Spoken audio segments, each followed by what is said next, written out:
to So have now their own females thing. are like कि ठीक है, अब तुम घर पे पैसा दे रहे हो, मैं भी घर पे पैसा दे रही हूँ, तुम भी बाहर जाके 8 घंटे कमा के आ रहे हो, मैं भी कमा के आ रही हूँ, तुम पढ़े लिखे हो, मैं भी पढ़ी लिखी हूँ, हम हर चीज़ में बराबर के हिस्सेदार हैं. तो फिर रिस्पेक्ट की बात आती है तो सिर्फ मेल्स तक क्यों? मैं भी रिस्पेक्ट डिजर्व करती हूँ. Same way we will see people not finding good mates. इन्होंने कर लिया, नहीं तो 4 लेवल में रह गया, ये 40 लेवल में रह गया, इसका कुछ नहीं हुआ, नहीं नहीं भाई फिर शादी ही कर लेनी चाहिए. वो एक कई बार होता है ना, माँ बाप बोलते हैं ना कि ठीक है एक बार ठोकर लगेगी ना तब समझ में आएगा, लगने दो कई बार ठोकर. You don't need to fix everything there and then. कभी कभी लोगों को ठोकर खा के ही समझ में आता है और लगने देनी चाहिए ठोकर. तो बायोलॉजिकली और इमोशनली देखा जाए तो आई थिंक 25 के बियॉन्ड नहीं जाना चाहिए. You should also spend some time with your life partner ना. 40 साल के बुढ़े होके अब शादी करा रहे हो, 60-65 की लाइफ एक्सपेक्टेंसी है आपकी. To the Gen Z people, that how to maintain a healthy lifestyle in terms of having a good relation with the partners whosoever they are seeing or looking or taking care about, and with their family at the same time equally. How to get a balanced life in terms of personal relationships. Make sure to keep the fun intact. Sex is very important and the most sad part, सबसे पहले जब relationship खराब होने लगते हैं ना, सबसे पहले sex is something which goes out of the marriage. And if it is out ना, there's very less scope that the marriage will be. Hi, this is Indraneel and welcome to the Spotlight Beyond Profession. Relationship issues are becoming a very problematic and challenging for all kind of age groups. What is the issue and what are the real challenges in the relationship and how the sexual intimacy affecting a marriage life? In today's podcast, we spoke about it with Deepika, and Deepika is a psychologist and a relationship coach and a healer. So in this entire podcast, we try to unfold all the unsaid things in relationship issues and marriage related issues. So please watch this podcast till the end. And before that, I would like to request you to please subscribe this channel, The Spotlight Beyond Profession, so that you can have all the update from our end.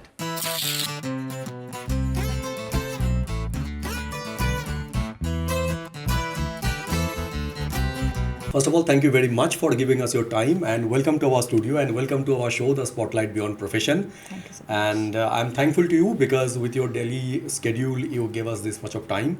So before I deep dive into our podcast, first of all, I just want to understand that why in this field you are keen and what are the things that you are facing today's time which are very common in terms of Gen Zs, in terms of millennial, because ये जो age group वाला जो फंडा है ये बहुत नया है इंडिया में. सो अभी हम सेग्रीगेट कर देते हैं लोगों को. तो ये सेग्रीगेशन में आप ये जो रिलेशनशिप इश्यूज हैं ये आप किस तरीके से देखते हैं, और अगर मैं आपको ये बात पूछूं कि ये एक्चुअली शुरू कहाँ से होता है, तो पहले अगर थोड़ा सा इसके बारे में हम बता दें, then we will be entering into the other part of this podcast. Sure. So it's a very good question. ये शुरू कहाँ से होता है? So problem चाहे Gen Zs में हो, मिलेनियल्स में हो या लेट एडल्ट्स में जो हो, प्रॉब्लम सारी आती है बचपन से. Okay. Now what is relationship? An individual always get a blueprint of relationship कहाँ से? By looking at the relationship of his or her parents. Parents. तो जैसा रिलेशन मैंने देखा अपने दादा दादी के बीच में, नाना नानी के बीच में और मेरे माँ बाप के बीच में, मैंने पैटर्न्स उठाए, अपनी एक इमेज बनाई दिमाग में कि रिलेशनशिप ऐसा होता है. अगर तो वो एग्जाम्पल्स जो मैंने उठाए, जो पैटर्न्स उठाए हैं, उनका अगर it was a good example, my parents had a very good marriage where they were really compatible with each other, then I will have a positive outlook for relationship and I will know कि हाँ मेरा contribution क्या है और मैं expect क्या कर सकता हूँ मेरे partner से. बट अगर मेरे पेरेंट्स की मैरिज बहुत फॉल्टी थी, it was a total toxic marriage, then I would pick up the same patterns and I will form an image according to what I have seen. And then when I grow up, I will behave, if at all it is a female, she will start behaving the way her mother used to behave. अगर submissive है, बर्दाश्त कर रही है, oh I'm the victim, she will also play the victim card. And कितना भी toxic रहने दो उसका partner, she will still continue bearing all the toxicity which comes her way because she has seen her mother suffering and वो तो कुछ नहीं बोलती, मुँह पे ताला लगा के रहती थी, and पीछे सल्क भी करेगी.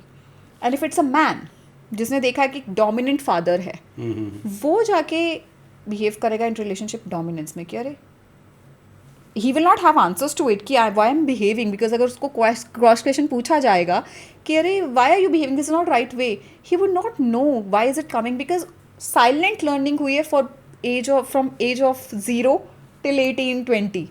Silently you've been picking up, observing and picking up patterns. Subconsciously you've picked up, knowing that it is not right. You see, I have seen lot of parents who will say कि मेरे बच्चे की marriage बहुत ख़राब है, हमें लगता है उनको थेरेपी की ज़रूरत है, एंड पता नहीं मेरा बेटा ऐसे क्यों बिहेव करता है, बिल्कुल अपने पापा जैसे. बचपन में तो वो अपने पापा को मार देता था जब उसके पापा मेरी तरफ गुस्से से भी देखते थे, डांटते थे, तो he used to really bash, he used to not like कि पापा ऐसा क्यों बिहेव कर रहे हैं, मम्मा को अच्छे से ट्रीट क्यों नहीं कर रहे. और आज वही जो बच्चे को चीज़ें पसंद नहीं थी वो एग्जैक्टली सेम अपने पार्टनर के साथ कर रहा है. कल जो उसको बिल्कुल अच्छा नहीं लगता था आज वो पूरा वैसा कर रहा है और उसको समझ नहीं आ रहा है जब उसको हम समझाने की कोशिश कर रहे हैं. तो मेरा तो यही जवाब होता है कि भले उसको कितना भी अच्छा ना लग रहा हो, just because it was an observed learning, it was happening in front of the eyes. So that is why we say don't tell children what they are suppose to do, show them what they are supposed to do, because what they see they pick up, That not should be what right they approach. hear. Yes, Yes. true. So if you want them to have a good fulfilling life ahead, living with their partners happily forever, you need to be as couple, show them what affection looks like, what communication looks like, what a happy marriage looks like. It doesn't always have to be only rosy things. Of course you have arguments, you have conflicts, you have disagreements, but you show them how you resolve it through communication. Let them witness the dirty talks also when things are not that rosy, but show them the right way of dissolving the disputes which happens between a couple. That is where exactly the learning starts. That is how they form this blueprint of marriage. It comes from the parents. So that is why we all say we are all victims of victims.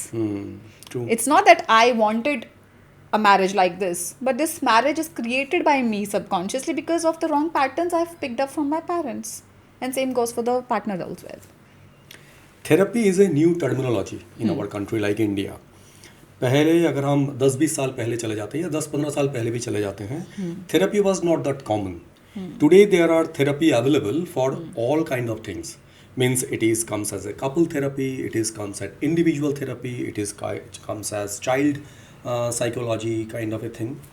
So what is the right kind of an age group you find where it should be started properly so that people can understand, or the person or the individual can understand the actual fact of the reality and can understand and the grasp of the importance of that therapy as well? What should be the right kind of an age group?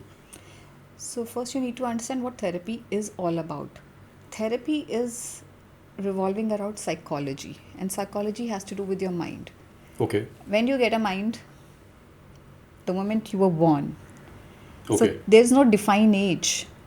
Okay. All you need to do is that be aware what are the right things to do and what are the wrong things which you are not supposed to adapt at all.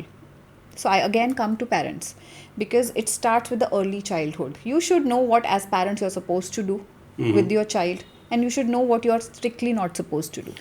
Do you mean to say this is the reason in present time that many young couple they are having a strong fear about having a children? Yes, of course, because they know themselves what it feels like to be a child, because most of us, like the millennials one, have seen their parents fighting, though they were living in joint family setups also. So the more the people, the more different minds, the more different viewpoints, and the more disagreements. So they have witnessed, and they have not seen them resolving this, effectively with the right kind of tools like communication. They would just keep it to themselves. So they will give cold vibes, or they would just jump into the fight, and it's just aggressive fights.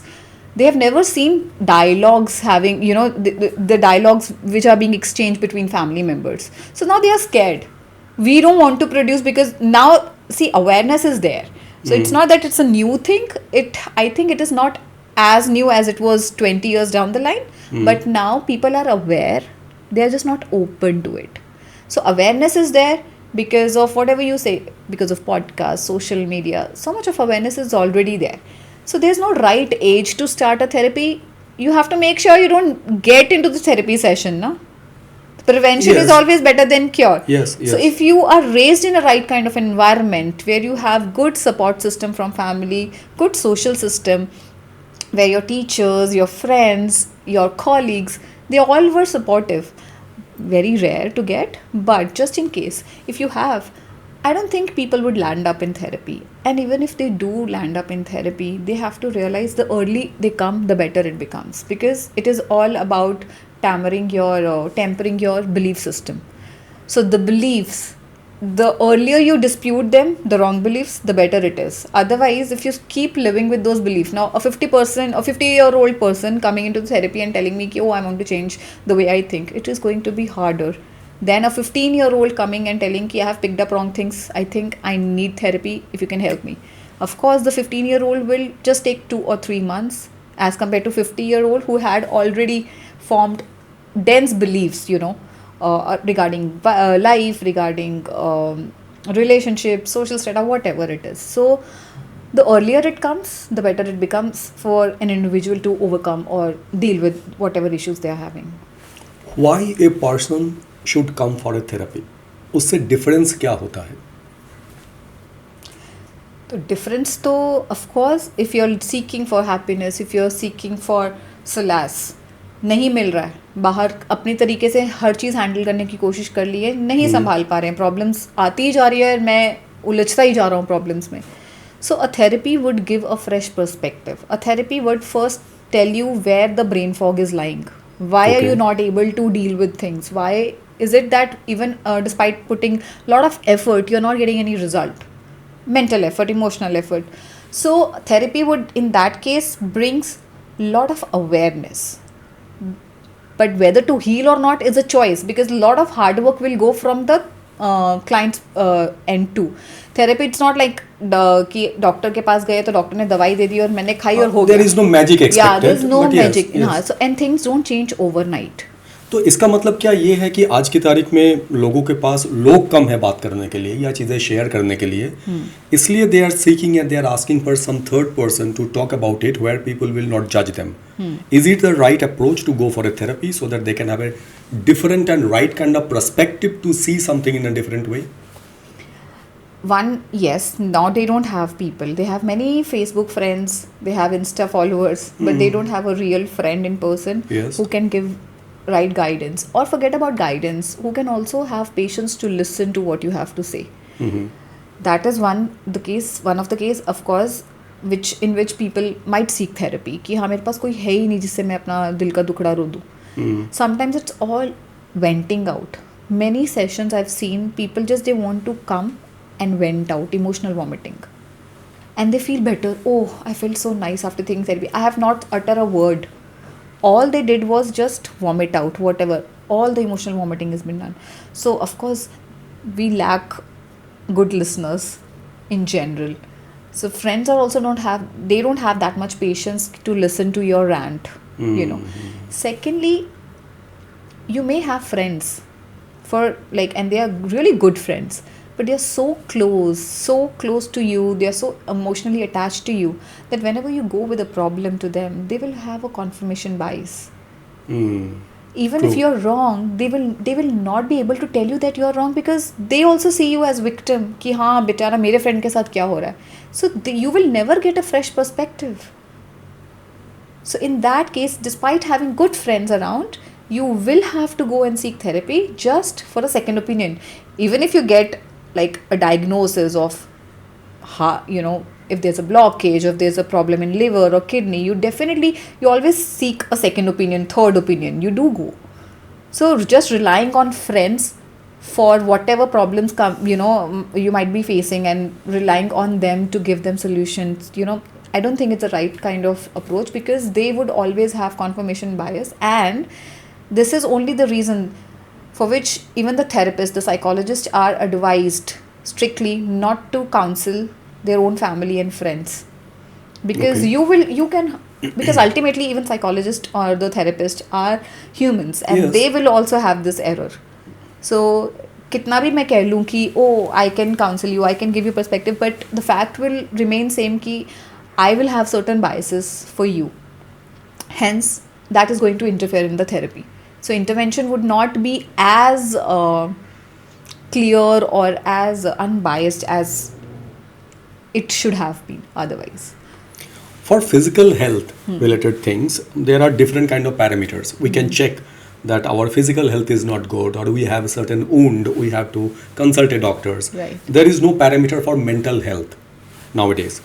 So now if I talk about somebody who has not any childhood trauma or anything, having a good family, but after a certain age of their life, maybe after marriage also, sometimes the circumstances gets changed, and they comes under this kind of a condition when they need a therapy or when they need some individual to talk about it.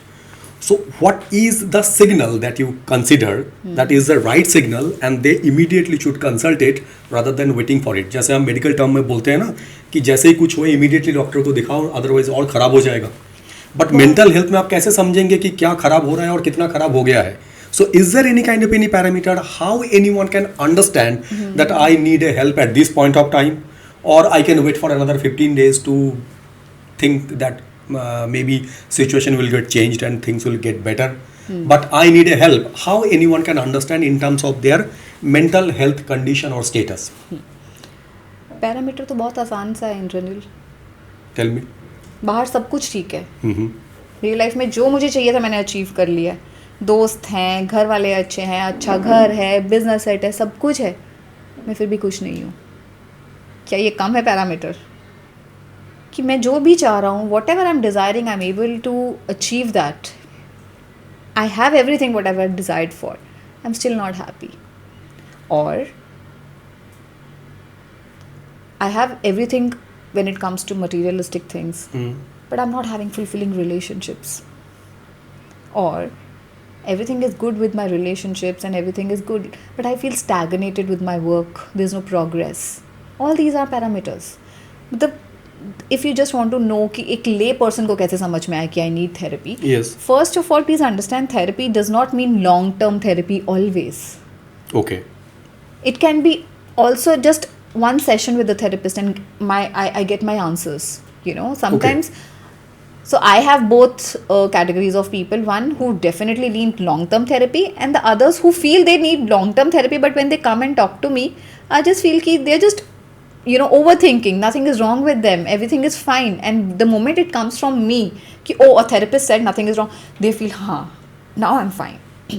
Because this is also there are some preset argument also कि therapy में चले गए तो it will be a longer time. No, there is a lot of money involved. 2 or 3 sessions. Sometimes it's just one session and they get the answers. Your purpose to be solved, that is the most important part. That can be solved in one sitting as well. At least get the diagnosis. At least go and talk to a psychologist once a year. Discuss about whatever challenges you faced. Okay.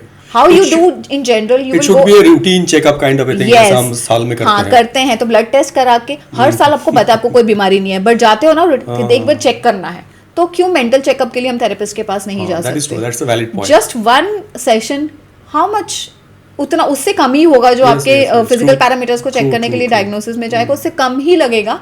And just to get your MSc done, mental state examination done, कि everything is fine ना, I'm not falling, I'm slipping into depression, I'm not getting into that hopelessness zone where I don't feel the zeal enough, you know, to lead a healthy and purposeful life.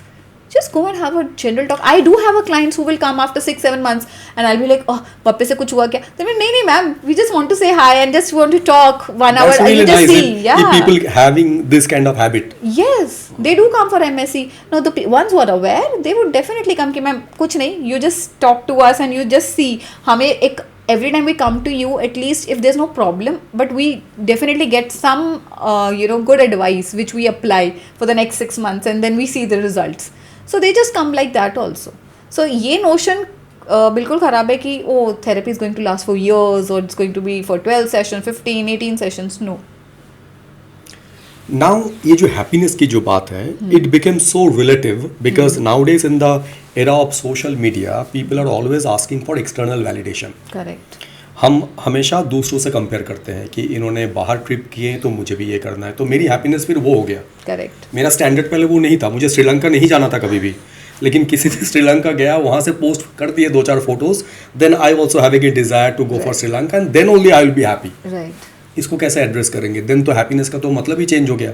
जो मैंने बचपन में set किया था कि मेरे पास ये होगा तो I will be happy, once you got all these things then you are having something to desire on. यही तो सबसे बड़ी प्रॉब्लम हो रही है रिलेशनशिप्स में। मैं देखती हूँ, मेरे हस्बैंड को बताती हूँ कि देखो मेरी फ्रेंड का हस्बैंड उसको इतने सरप्राइजेस दे रहा है बर्थडे पे, आपने क्या किया मेरे लिए?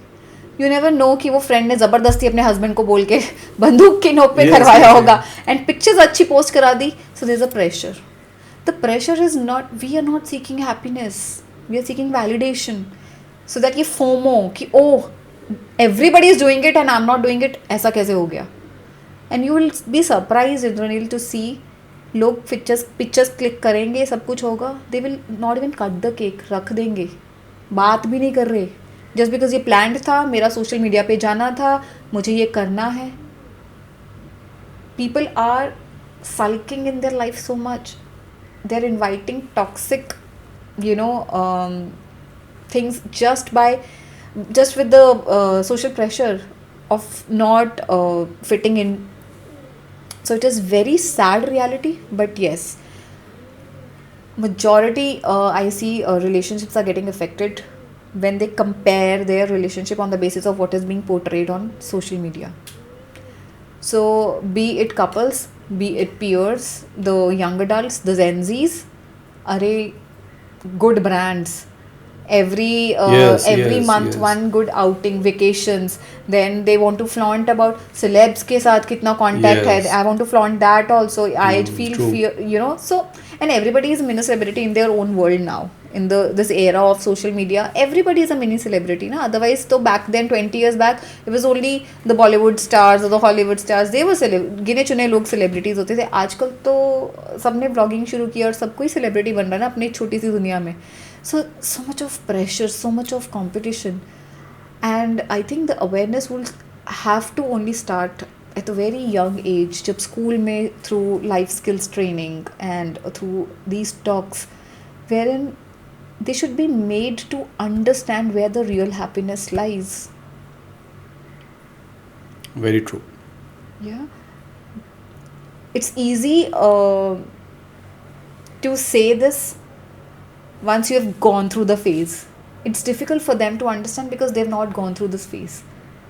So you have to go back to the very basic and let them understand कि अच्छा पापा से लास्ट बर्थडे पे क्या जिद करके मांगा था, कि हाँ रे मैंने तो पापा को बोला था कि मेरे बर्थडे पे भले मेरे पास लाइसेंस नहीं है बट आप थार लेके आओ और मेरे को थार आपके पास थार होनी चाहिए, नहीं ये मेरा बर्थडे गिफ्ट है, जिद करके मंगा ली। हाँ फिर कितनी खुशी हुई थी, बहुत खुशी हुई थी, अगले दिन खुशी हुई थी, अभी थार का है वो पड़ी गैराज में, आपको उतनी खुशी दे रही है आज? नहीं।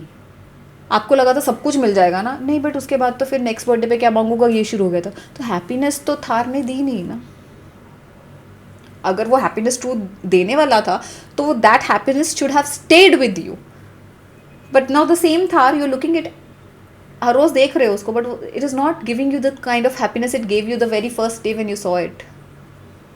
सो happiness is not outside, it is inside.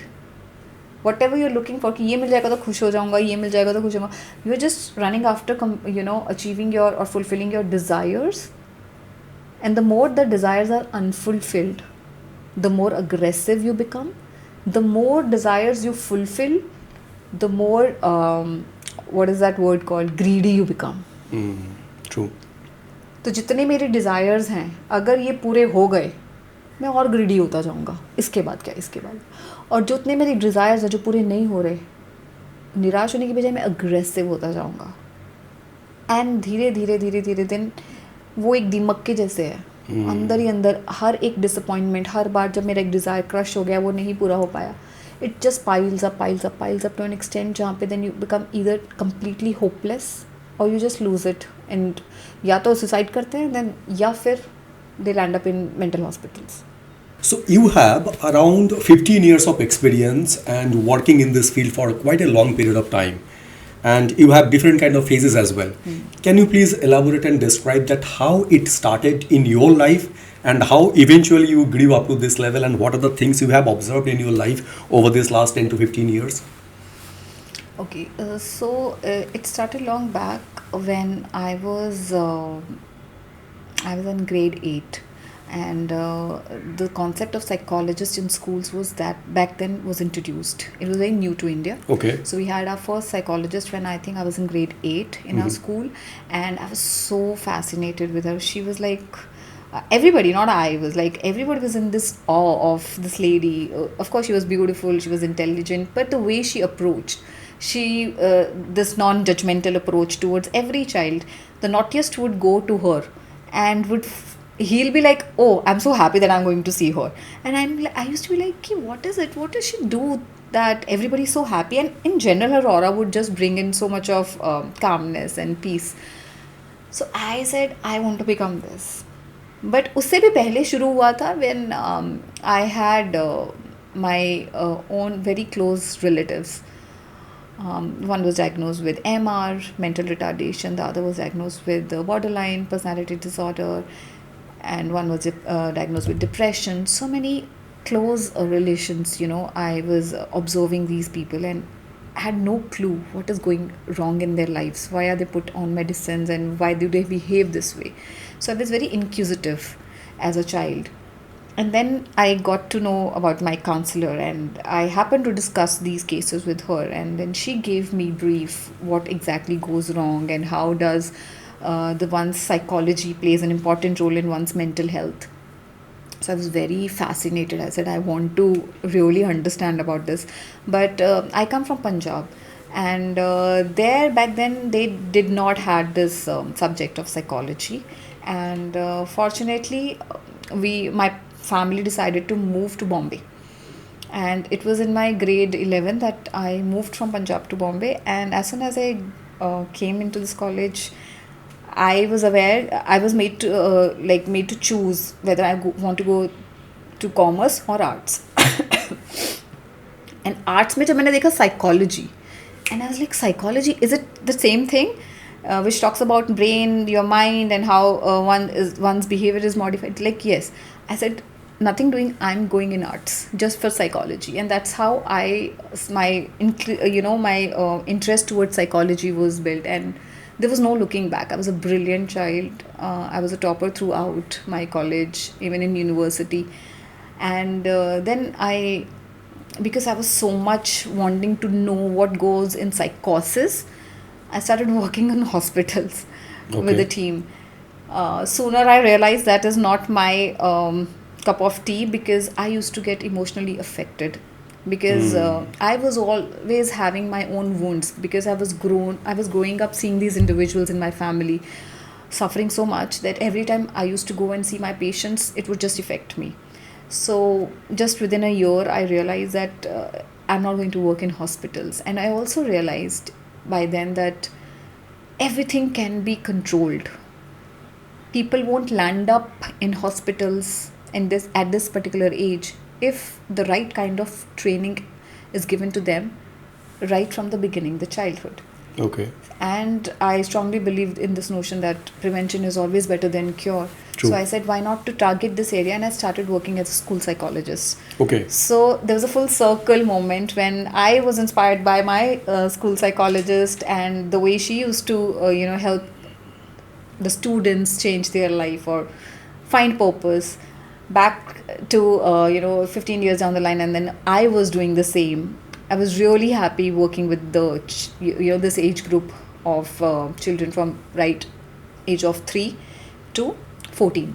Okay. For good 8 years, I had this experience working as a school psychologist, and then I took a break. I got married, and when I came back into the field, I wanted to start with my psychology 2.0 journey, realizing now I need to shift, because in these last 8-10 years, a lot has happened, and people are more sad, people are more depressed, people are having complaints. Though there's a one spectrum which is also showing that there's a rise in spirituality, but the rise in spirituality has only come up because there was rise in problems, and now people want to really look for solutions. So I realized that, okay, probably I worked with that 0 to 14. I can drift and see how things goes when the life changes for an individual when they get married. because now I was having first hand experience as a married person myself. I could relate to the problems what female otherwise used to previously when they used to come and tell me ki are ma'am you don't know how it feels like to be in a joint family, and I used to tell them no I understand it's not easy, but fact तो यही है कि मैं नहीं समझती थी. जब मेरी शादी हुई, जब मैंने देखा, जब मैंने वो चीज़ों को फेस किया, what it feels like to be in a joint family, and शादी होके कैसे एक औरत की लाइफ बदल जाती है, and I am like oh damn, I was just saying, I was trying to be empathetic with them. I never knew what it goes. So means the perspective has also changed in your life as well, to see of other individual as course. well. Yes, specifically females now. Since I relate to them, I can relate to them more, and I don't know. There was a sudden click with females now. Females 30 plus, and from past 1 year, I'm majority catering to females who are 30 plus, having relationship problems. And I'm just trying to help them out for last 1 year. I have 2-3 sets of questions in this regard. Yes. Number one, I just want to understand that what do you understand about childhood trauma and how it affects in the latter half of their life? So, childhood trauma, you have to understand the child has nothing to do with it. Yes. उसका हाथ ही नहीं है उसमें. It is the environment.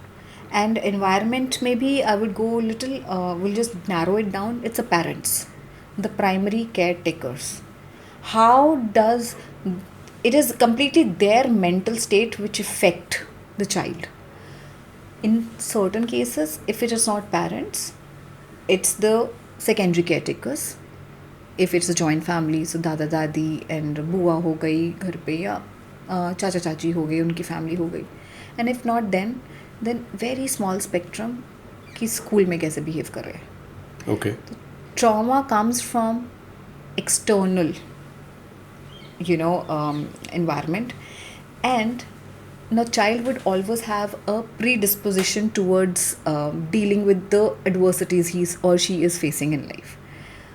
One child would be internally, this is aptitude based. You have nothing to do with it. It is all God gift, whatever you say. It's inbuilt, like right from the beginning. So you will see, एक बच्चे को अगर 3 साल का बच्चा है, किसी ने आके टपली मारा, तो will be like रो के आएगा, मम्मा मेरे को क्यों मारा, and then crying, आप उसको जाके मारो. And एक उसी के साथ का 3 साल का बच्चा बनेगा, उसको टपली मारा, उसने 1 मारा, वो 2 मार के आएगा. एक हो सकता है कि माँ बाप ने सिखा के भेजा है कि टिट फॉर टैट करना है, खा के नहीं आना है. माँ बाप ने नहीं सिखा के भेजा है. माँ बाप बोलेंगे अरे हम तो घर पे कोई कुछ इसको भी नहीं मारते, हम किसी को इसने कभी हमें देखा नहीं, पता नहीं क्यों मारता है. अब आप वो कहाँ से सीखा है? सीखा नहीं है, वो उसका प्रीडिस्पोजिशन है. Okay.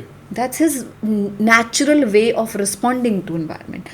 जैसे सबका हाइट, सबका फेस का कलर, स्किन का कलर, टेक्सचर सब कुछ सेम नहीं हो सकता है, भले सेम फैमिली के हो, सबका सब कुछ अलग रहेगा.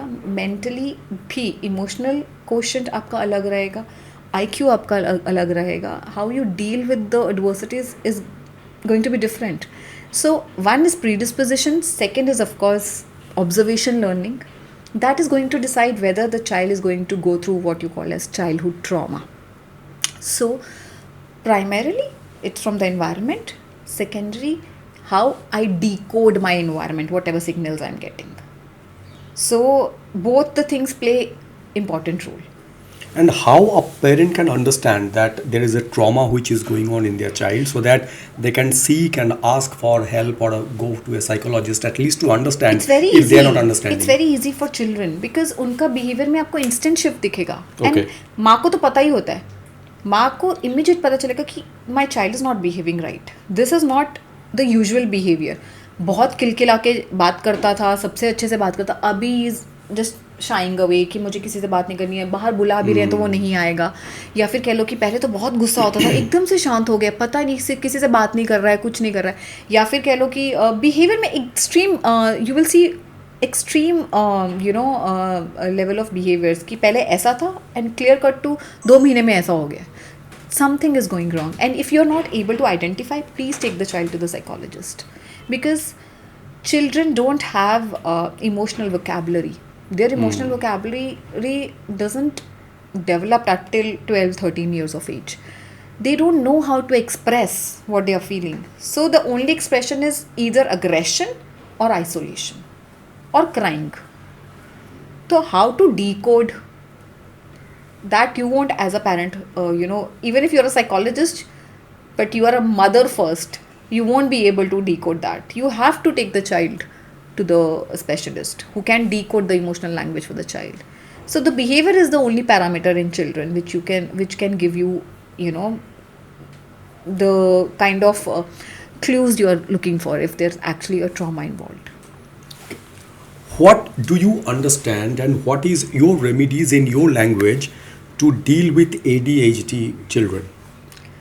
So ADHD is a neurological disorder. Yes. And one has to understand that you can't reverse it, you can't taper it. One who is born with ADHD will have to live with this condition for his life. Forever. Okay. So now there are degrees: mild, moderate, hyper. So there is something called ADD, which is attention deficit disorder, and there is something called ADHD, in which hyperactive is involved. For ADHD, if it's too much of hyperactivity, psychiatrist evaluation has to be done, and sometimes even medical intervention has been given to the children so that their impulses are, under control with the medicine, so that they can sit in the class and they can listen to what, if not listen, at least they can allow others to listen. Otherwise, if they are not if the medicines are not introduced, these children become really difficult in class to handle, and it interrupts with the overall functioning of the class.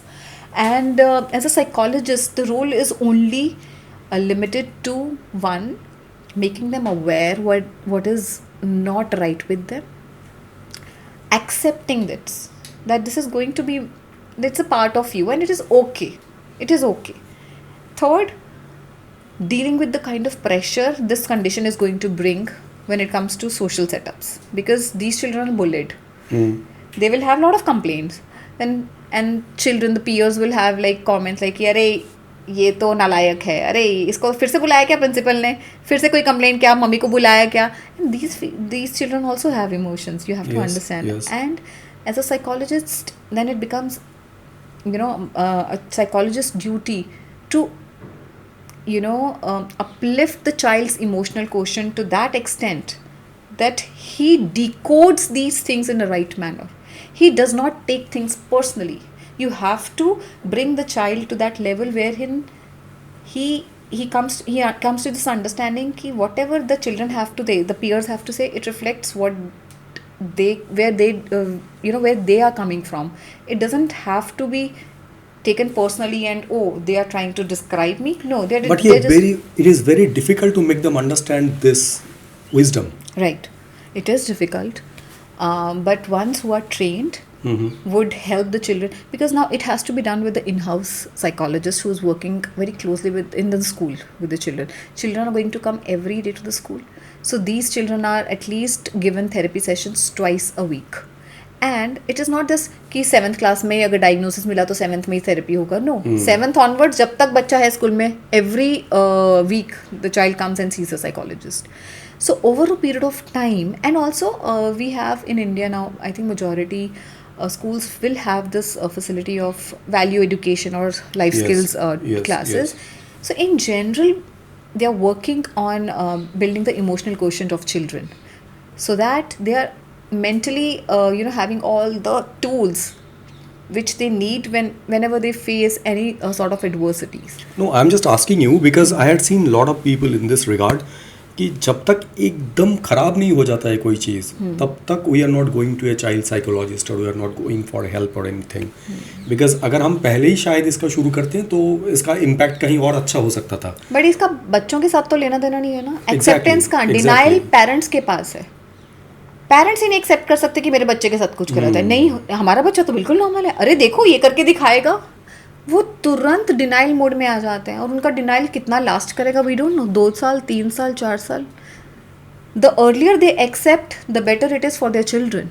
But it is not to do with the children as much as it has to do with the parents. Parents are only sitting with this notion कि now everything is right with my child.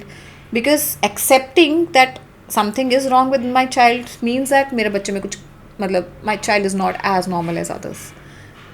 And वो अलग है. Mental health profession के पास जा रहा है, क्या mental है क्या? So people would come with this notion. So जब तक उनको बताएं, जब तक बच्चे 0-0 नहीं लेके आने लग जाते, हर एग्जाम में फेल नहीं होते, जब तक वो लिमिट को पुश नहीं करते, तब तक वो साइकोलॉजिस्ट के पास नहीं आएंगे. हर बार they will have an excuse, and I understand why it comes. I understand as parents they become really worried. It's not for them, but even they were not aware. Even they were not having the right kind of equipments कि हाँ ठीक है इसको भी deal किया जा सकता है. क्या हो गया अगर प्रॉब्लम है तो हर प्रॉब्लम का सोल्यूशन होता है, बट जितनी जल्दी अगर इंटरवेंशन आ जाएगा उतना ज़्यादा जल्दी आप डैमेज कंट्रोल कर पाओगे ना. True. So now I am shifting myself towards the adulthood rather. So in today's time, if I talk about, जैसे कि मैंने आपको पहले ही पूछा था कि married couple are inhibiting themselves for having kids, and at the same time, young generation, they are even having a fearfulness towards getting married. So how it works and why this? Is this a result of something as a childhood trauma or have a unhappy married life to their parents? Is there anything linked to that or related to it, or it's a conscious decision they are taking, looking towards multiple factors maybe? So what is your perspective in this? So there are multiple factors, of course. There's no one thing we can attribute कि हाँ इसकी वजह से हुआ है. But yes, the fact that anything which becomes easily accessible, I will use it, right? Now divorces, it was a taboo 20-25 years back तक. People used to hide कि हाँ इसका डिवोर्स हो गया, बच्चों को अंदर, लड़की को अंदर ही रखते थे कि नहीं, Yes. या फिर अब्रॉड भेज देते थे, पता ही नहीं चले किसी को. आजकल जब माँ बाप बोल के भेजते हैं कि बेटा खुश नहीं रहेगी ना तो फ़ोन कर देना, हम बैठे हैं. You have given that option. So first the availability. If it is easily accessible I will use it. अब इजीली एक्सेसिबल है, आपके पास चॉइस है, और सब लोगों ने ये चॉइस, मेजॉरिटी लोग चॉइस बना रहे हैं, तो मुझे ये लगता नहीं है कि I am doing something wrong. नहीं चला तो नहीं चला. So one, it is because of the kind of the structure, the social structure में जो चेंजेस आए हैं, specifically in India, the way it has undergone huge shift and it's got lot of westernised influence कि it is okay now. It is not only divorce तक सीमित नहीं है. live-in relationships are now becoming common, and contract marriages have become now a thing in India now. So it has overall impacted. Also the other thing is that now females are working, so now the dependency factor on my husband is gone. Means financial independence give an empowerment to a female or somebody of course, else it has. to So have now their own females thing. are like कि ठीक है, अब तुम घर पे पैसा दे रहे हो, मैं भी घर पे पैसा दे रही हूँ, तुम भी बाहर जाके 8 घंटे कमा के आ रहे हो, मैं भी कमा के आ रही हूँ, तुम पढ़े लिखे हो, मैं भी पढ़ी लिखी हूँ, हम हर चीज़ में बराबर के हिस्सेदार हैं. तो फिर रिस्पेक्ट की बात आती है तो सिर्फ मेल्स तक क्यों? मैं भी रिस्पेक्ट डिजर्व करती हूँ. फिर जब बात आती है कि बर्दाश्त करो, फिर तुम भी बर्दाश्त करो मेरे मूड स्विंग्स. अगर मैं तुम्हारा गुस्सा झेलूँ तो मेरे जब मूड स्विंग्स आए तुम भी बर्दाश्त करो. और जहाँ पे वो उनको लगता है कि क्वालिटी नहीं आ रही, फिर now they take their choices, they make their decisions. So एक ये फैक्टर भी है. फिर एक ये फैक्टर है कि इतनी सुविधाएं दे दी ना हमने अपने बच्चों को कि वो कभी देखा है आपने, जो भी इलाइट हमारे घर के बच्चे होंगे ना, they will catch cold and cough. Oh, weather change ना, तो every 4 visits per year doctor के पास है ये. एंड यही इनको आपको अच्छे से, जैसे वेदर चेंज होता है आप इनको कोजी क्लोथ्स दोगे, अगर गर्मी हुई तो यू विल मेक श्योर कि एसीज आर इन प्लेस, उनको अच्छा खाना दे रहे हो, cool diets and all that.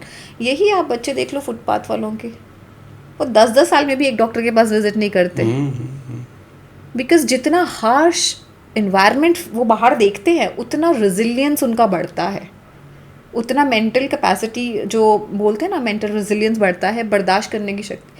आजकल बच्चों में बर्दाश्त करने की शक्ति नहीं है, बिकॉज इमोशनल रेजिलियंस आया ही नहीं, क्योंकि पेरेंट्स ने हर चीज़ पहले ही दे दी कि इसको हो ना जाए कुछ. मिट्टी में मत खेलो, हम लोग मिट्टी में ही खेल के बड़े हुए हैं, खाया भी है, खेले भी है. आप देखो I have a different kind of question in that regard. Means if we talk about that generation, उन्होंने जो देखे हैं या जो किए हैं वो अपने बच्चों को नहीं देना चाहते हैं, but they are expecting a better result from them. So ये डिससिमिलैरिटी जब पेरेंट्स ही पैदा कर रहे हैं तो रिजल्ट तो खराब होना ही है. Of course. आप जो आज हो वो उसकी बदौलत हो जिसको आप बोलते हो ना कि जिस चीज़ से मैं गुजरा हूँ मेरा बच्चा ना गुजरे. Yes, that's a common terminology now. या जो चीज़ से मैंने गुजरा है, जो वक्त मैंने देखा, मैं नहीं चाहता मेरा बच्चा वो झेले. बट आप ये नहीं देख रहे हो जिस वक्त से आप गुजरे थे उस वक्त का कितना बड़ा हाथ है आपको वहाँ पे पहुँचाने के लिए जहाँ पे आज आप बैठे हो, और आप अफोर्ड कर सकते हो कोई भी चीज़ अपने बच्चे के लिए. तो वो अच्छा हुआ कि बुरा हुआ आपके साथ, उस टाइम पे मुझे लग सकता है कि मेरे साथ बहुत बुरा हो रहा है. बट आज जब मैं लॉन्ग टर्म देखती हूँ, when I look back, I feel all those experiences, all those adversities, or all those financial cringes have made me what I am today. So I value money, I value relations, I value what I say. I know every word will have an impact on my relationship, on people around. But that is what we are not giving to our children, thinking कि oh इनको बर्दाश्त करना पड़ेगा. हमने बर्दाश्त, वो हमें लगता था, क्योंकि कंपैरिजन की तो ह्यूमन माइंड की हमेशा से आदत है ना. हम तब भी कंपेयर करते थे अपने आप को उन लोगों के साथ जो हमसे ऊपर है. True. हम आज भी कंपेयर कर रहे हैं अपने आप को उन लोगों के साथ जो हमारे साथ ऊपर है. ठीक है, तो उस चक्कर में हम कभी इंजॉय ही नहीं कर पाए जो हमारे पास है उस चीज़ को. चाहिए लैम्बोर्गिनी, चाहिए मर्सिडीज, चाहिए, ठीक है भाई, आज अगर स्विफ्ट है पहले उसको तो इंजॉय करो. आप उसके लिए ग्रेटफुल हो क्या? Once it is achieved or once it has came to you, then उसका वैल्यू खत्म. it's over. It's over. Then the next But one. that is what is missing, and we need to make this conscious effort in telling our children. ये gratitude journals का concept आ गया है. आपके घर में भी एक gratitude journal ज़रूर होगा where you will be writing thank you God for this, thank you. ये journal क्यों आया है हमारी लाइफ में? हमें तो हमेशा से सिखाया गया है, हमारे कल्चर में है कि जस्ट बी थैंकफुल. प्रेयर्स किस लिए है? पूरा ग्रैटिट्यूड की तो प्रेयर्स होती हैं कि हमें इतनी शक्ति दो कि हम जो भी हमारे पास आ रहा है हम उसको अच्छे से यूटिलाइज कर सकें और उसका धन्यवाद कर सकें. Gratitude meaning what ever you have right now, find happiness in this. This is the meaning, basic meaning of gratitude. What ever you have right now, just feel really happy about having it, owning it, rather than having a vision कि ये मिल जाएगा तो मैं खुश हो जाऊँगा. वो तो जब वो मिल जाएगा तब भी आप खुश नहीं होगे, क्योंकि जब वो हासिल कर लिया फिर उसकी इंपॉर्टेंस खो गई. Yes. So if I ask you that what should be your parameters to make or to be on a happy zone to any individual, because ये जो सोसाइटी अभी हमने डेवलप कर दिया है या जो सोसाइटी अभी डेवलप हो चुके हैं और इस तरीके से ही जाने वाला है आगे भी, हम रातों रात कोई चेंजेस उम्मीद नहीं कर सकते हैं. So what is your meaning of happiness? Means if I talk to any individual of 20-22 years of age and I want to make them understand that this is the way you need to be happy with, then what is your perspective on that? You're talking about my personal perspective? Your personal perspective. Happiness is when you start living in the moment. Okay. When you live in the moment. Now I'm talking to you, I'm just talking to you. I'm not worrying about मेरे घर पे बच्चे क्या कर रहे होंगे, अरे 2 घंटे बाद मेरी वाली मीटिंग लाइन है, ये सेशन को कैंसिल तो नहीं करना है, मैं लेट हो जाऊँगी यहाँ पे. No, nothing crap is going. या फिर मेरे साथ अभी क्या हुआ था, मैं वो रिक्शा वाले के साथ झगड़ के आई थी, या फिर वो कैब ड्राइवर ने ऐसा किया. I am just here talking to you, I am talking to you and I am talking to you. Nor I am fearful of my future or having anxiety about what is going to happen next 1 hour, and nor I am having any thoughts on what happened just 1 hour. Precisely living in moment is what you call as happiness, and happiness is found in peace, and peace you will only get once you start living in the moment. Even what happened 5 seconds back is a past, and what is going to happen 5 seconds ahead is a future. Okay. Living in this moment, at the moment right now, you will find the happiness there. Okay, got your point. Yeah. Now I have your experience related question. In your practices, what is the age group that you find that there is a major disturbance? So it may be 30, it may be 40 or something, it may be post marriage or before marriage, whatever, I don't know. I'm just asking you that what is the age bracket where you found the maximum turbulence in the relationship? If you would have asked me this question 10 years back, I would have said कि majority it is after 35 to 40. But now when you are asking me now, there is no limit. You please go back and do research. the earliest depression case, 1.5 year of child getting diagnosis of depression. 1.5 years. So there's no age bracket. There's no I can't give you a defined number. There would be a statistical number, but I don't always go by statistics. One, because you will draw a hypothesis based on the population you're going to test on. But कितने तो रह जाते हैं ना test किए बिना. No, So, that in is the general- that is the normal standard. I am Yeah. not asking you. I am Yeah. asking you But your cases. Means my you are case is- practicing. so see, I am right now dealing with females who are married and mostly who are 35 above. So I am and sad part. I can't talk about males because males they are not open to therapy. I just have 2 male clients versus at least 90 female clients. And what should be the issue according to you? Why male clients are not coming for therapy? Because they are having something social pressure. Of course. How can a provider go wrong? You are supposed to be the backbone. And backbone ही अगर कभी backbone ही बोले कि मैं I don't think I'm doing okay. पूरी body हिल जाएगी. तो I will have, if I admit कि yes there is something wrong with me, first there's a term called male ego कि because मैंने कभी देखा ही नहीं किसी को बोलते हुए. वही एक सिंपल सा नोशन कि लड़के कभी रोते नहीं है. क्यों? रोना मतलब वीकनेस मतलब there something wrong with you. आजकल नैरेटिव बदल रहा है. आजकल के लड़के रोते हैं. आजकल के रोते हैं. आजकल के रोते हैं. दर्द होता है, ऐसा वाला नैरेटिव चलना शुरू हुआ है. आजकल हो गया. हाँ, again thanks to social media कि अभी वो बना दिया गया है. एंड आजकल वही there was a meme I think floating कि आजकल लड़कियां विदाई पे रो नहीं रही बट लड़के ब्राइड्स को देख के एंट्री पे रो रहे हैं. है ना? तो लड़कियों को रोना नहीं आ रहा, लड़कों को आ रहा है. But I think that is a gradual और वेरी स्लो शिफ्ट जहाँ पे this a different topic all together and it's a very vast topic. Indraneel, if have to, चलो 10 मिनट में ले लेती हूँ इस पर डिस्कस करने के लिए. जब फीमेल्स ने डिसाइड किया that they want to wear pants and they want to come into the shoes of males and start working and stepping out, subconsciously हर एक सेल पे, हर एक सोशली, हर एक एनवायरनमेंट के वाइब्रेशन सेट की गई कि I am also taking the role of provider. Okay. धीरे धीरे पहले थोड़ी फीमेल्स जाती थी, फिर थोड़ी और बड़ी, फिर थोड़ी और बड़ी, अब तो इक्वली हैं ऑलमोस्ट. ठीक है. Yes.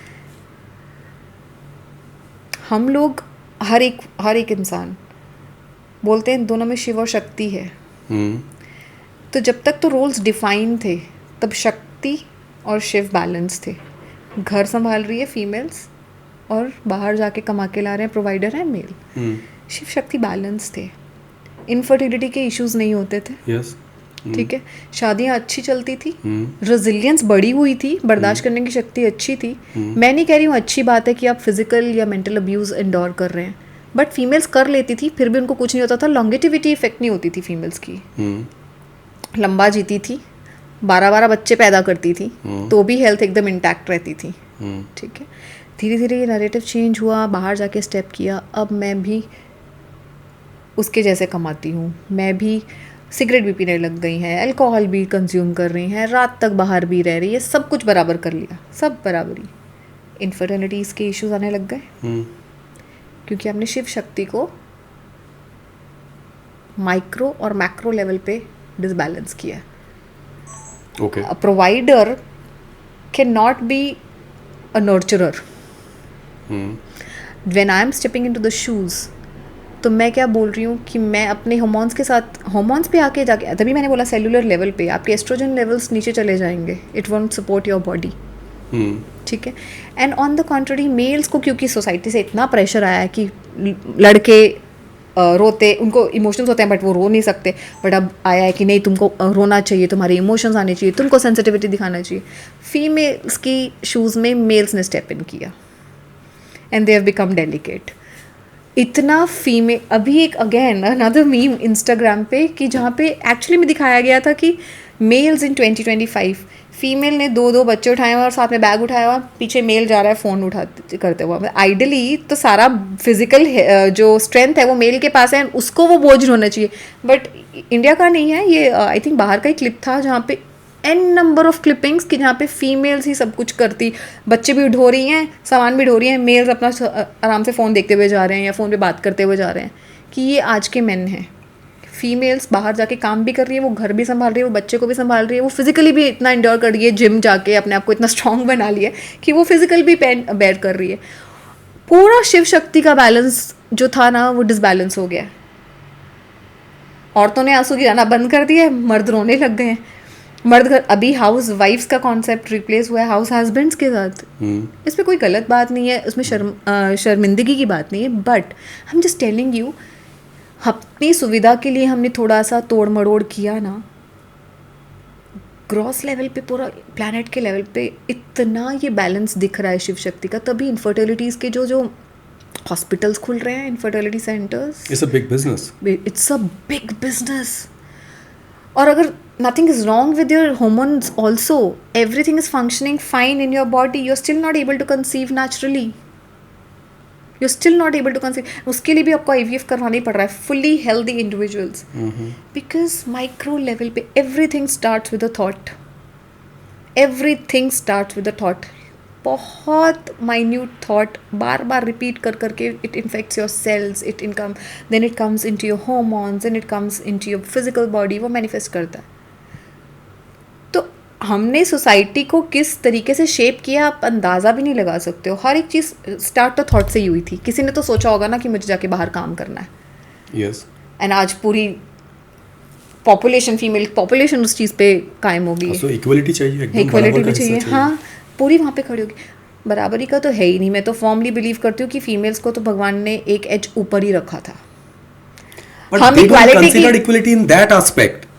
Their equality Again, concept it's is a completely different. Yes, but इसको क्या इक्वालिटी मान रहे हो? इसके लिए आई थिंक ये फेमिनिज्म का ये बहुत डिबेटेबल है। मैं इस पर ज़्यादा Yes. नहीं बोल सकती हूँ क्योंकि ये बहुत सब्जेक्टिव टॉपिक भी है, बट मुझे is ऐसा true. लगता है personally subjective. I am not talking about other females. मुझे मैं खुद भी वर्किंग फीमेल हूँ, मैं खुद काम कर रही हूँ, मैं खुद सपोर्ट कर रही हूँ अपनी फैमिली को, बट मेरे ख्याल अभी भी वैसे ही हैं कि my husband is going to be the provider, I'm not going to be the provider, I can support him. मैं 50-50 नहीं करूँगी, I still tell him कि please you will be the provider, you are the head of the family. No matter अगर मैं आपसे ज़्यादा भी कमाऊँगी ना तो भी आप ही सारे खर्चे उठाओगे, क्योंकि I want to be I want to I'm very comfortable with this identity of a housewife. I'm a wife, I'm a mother, and then I'm also a working woman by my choice. I don't want कि role conflict हो यहाँ पे। मैं अभी भी बोलती हूँ कि he'll tell me कि तुम सब कुछ खुद से कर सकती हो तो बाहर जाओ। I'll be like no, मेरे को रात को बाहर जाना है, आप ही मुझे छोड़ के आओगे। मुझे सामान, तुम तो वेट लिफ्ट करती हो ना इतना जिम में, हाँ, लेकिन आप ही उतार के दो सूटकेस। मुझे नहीं खेलवाड़ करना है वहाँ पे।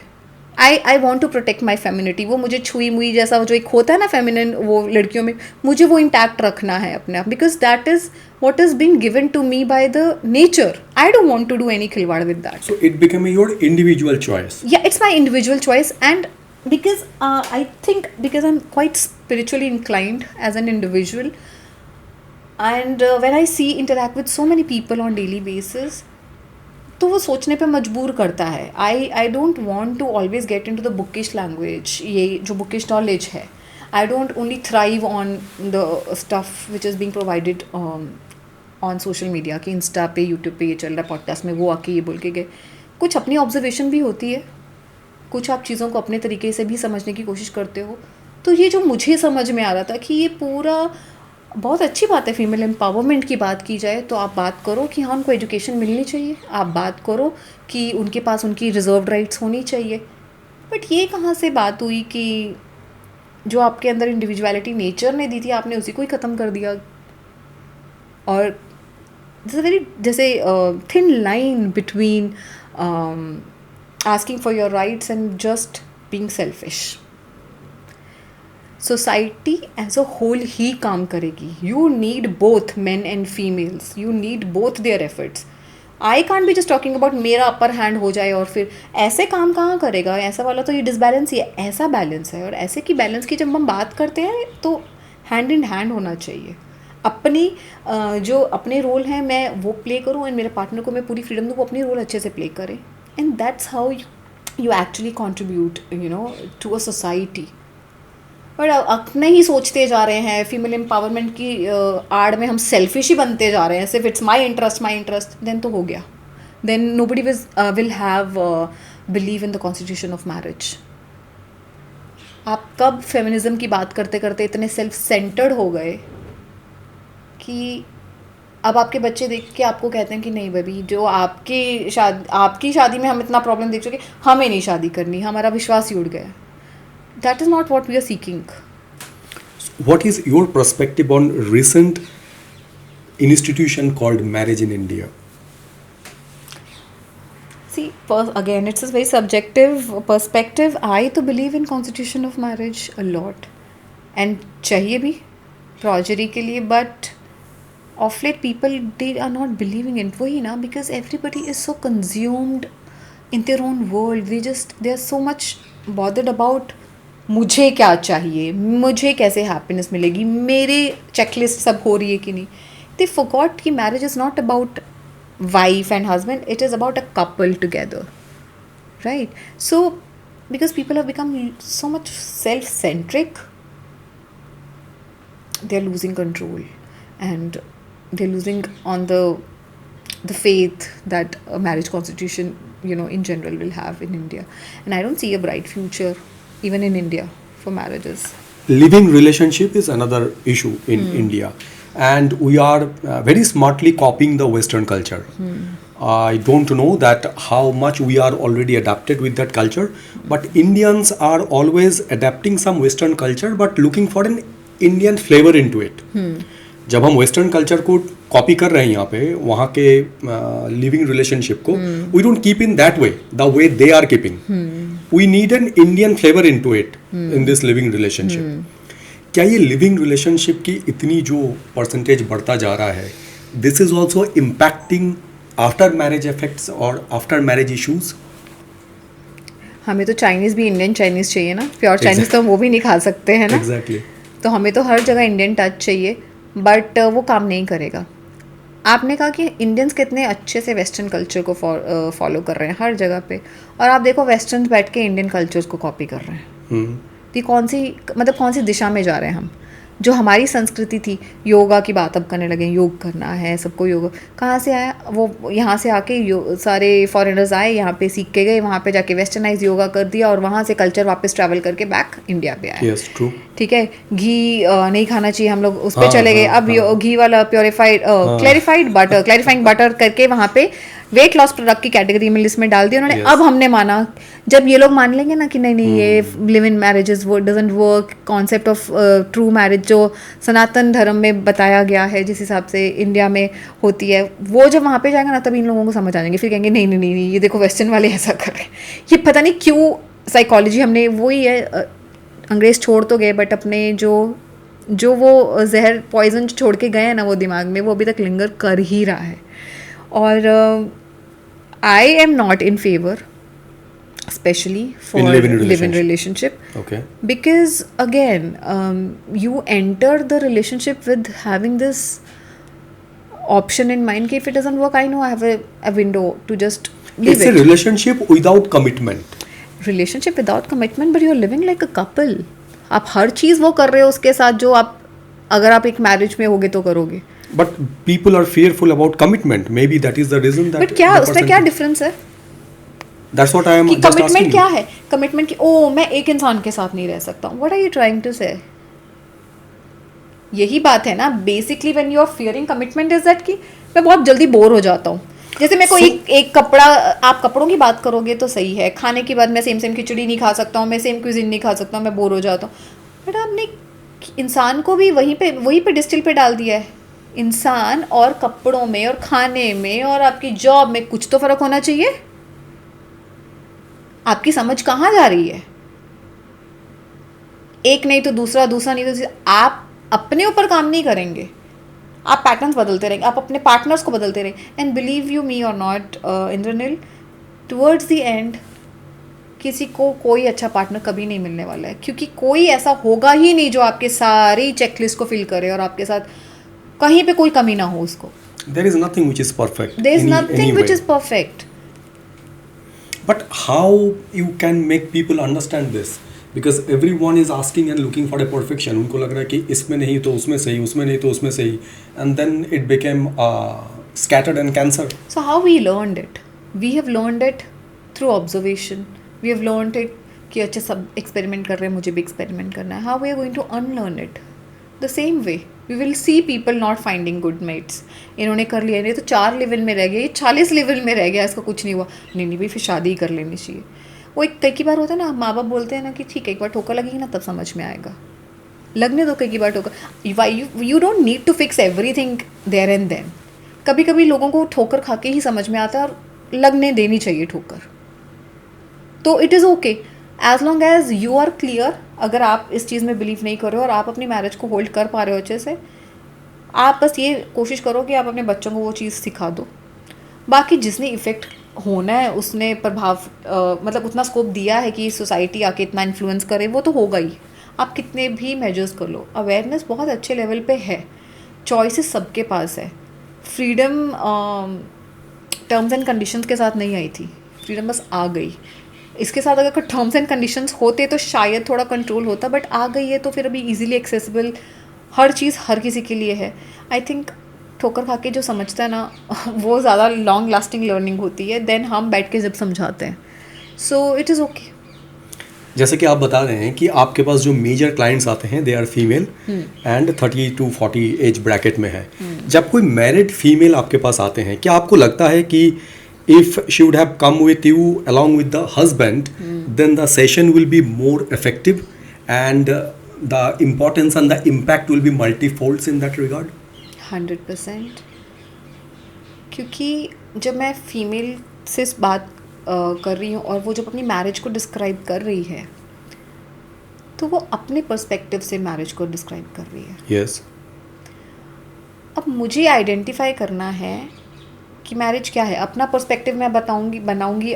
देखो, एक है रियल मैरिज उसकी कैसी दिख रही है, एक है उसको क्या लग रहा है कि उसकी मैरिज कैसी है, और अब एक है कि जो मैं उसकी बात सुनूंगी और मैं डिकोड करूंगी इसकी मैरिज कैसे दिखती है. तो एक्चुअली में ये लिंक बहुत वाया आया है. तो अगर मुझे 2 witness for the same thing मिलते हैं तो it's better for me, it becomes easier for me to get a whole picture. क्योंकि marriage is not only about a wife, it's also about husband.